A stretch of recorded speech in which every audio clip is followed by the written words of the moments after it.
Here we go again grading yet another Monster Hunter Stories game. This time the third one, and it had a significant change to its gameplay progression, gimmick, and post-game. Not to talk about the greatly improved graphics. So let's start this grading, shall we?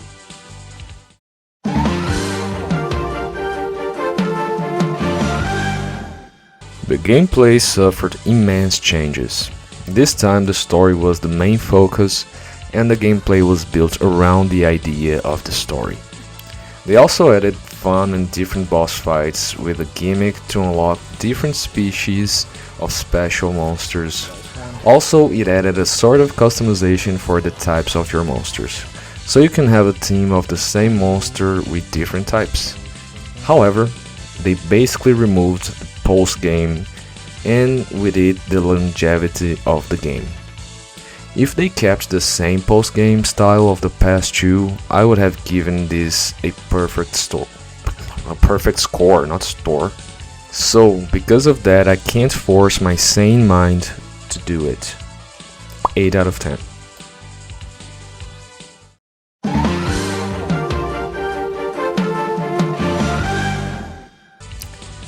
If before the other games got a perfect grade, this one deserves an even better one, just because of its roster. It had so many cool monsters. It may have locked you to the starter and not used all of their cool ass IPs, but still has the coolest designs of any creature collector game that I ever played. 10 out of 10.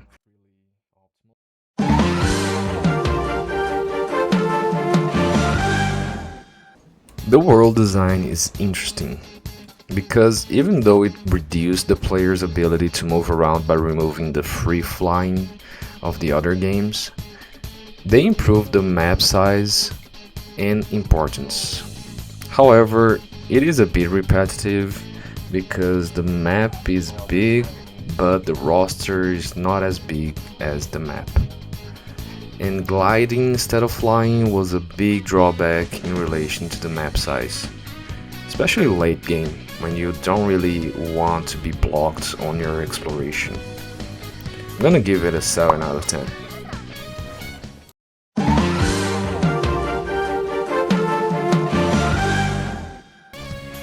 The story. The story in this game is actually kind of interesting. It definitely isn't anything crazy like The Witcher or Dark Souls or Hollow Knight or insert any good game stories, but it is okay. And it doesn't feel really cringe like the other creature collectors out there. The story isn't really expanded upon by the end, and because of that, it feels a little like it is unfinished. And because you don't have a late game, it really, I don't know why they did that. It didn't feel like a good decision, you know? So I'm gonna have to give it a 7 out of 10. Not because of that last part, but just the whole. It is a good thing, but it's not anything great, and the choice for the late game is questionable. 7 out of 10.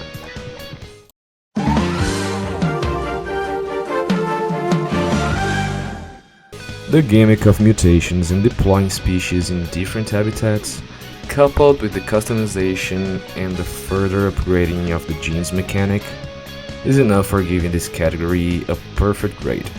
So I'll do that. 10 out of 10.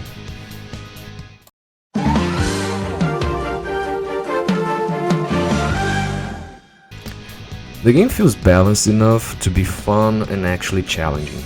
The bosses and the optional challenges are all really fun and engaging. The builds are also very varied and different, so I have to give it a 10 out of 10.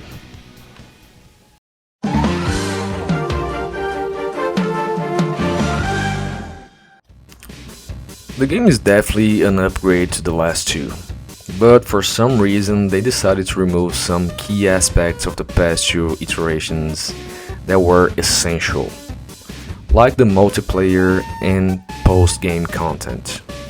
I don't know why, because if we had these, I would probably give it a near perfect grade, And if it had a huge roster, I definitely would give it a perfect grade. So because it lacks that, I'll have to give it a 7.43. Round it up to an 8 out of 10 because it is a good game. If you had all of that I said, you probably would compare to Palworld in terms of how good of a creature collector it is. Anyways, that was all. Let's go for the tier list. Bye bye. Gonna build up for that attack. My strong take, strong lance attack. Okay guys, I'm gonna try to keep it sweet and short. I think Monster Hunter 3 is just better in terms of polish than the other two, but the other two have better content. They have more content. But Monster Hunter 3 still is gonna be slightly better than the other two just because it's way more polished, the story is slightly better, everything else is slightly better other than the content. And if we had content, it would probably be here, because everything else is really better. Just that. So yeah, anyways, if you guys enjoyed the video, make sure you leave a like and subscribe. They say you should ask that. They said that is good for engagement, but fuck that. Just do whatever you want. That was just like YouTuber mindset, fucking whatever. But yeah, have a nice day, week, year, whatever. Bye bye.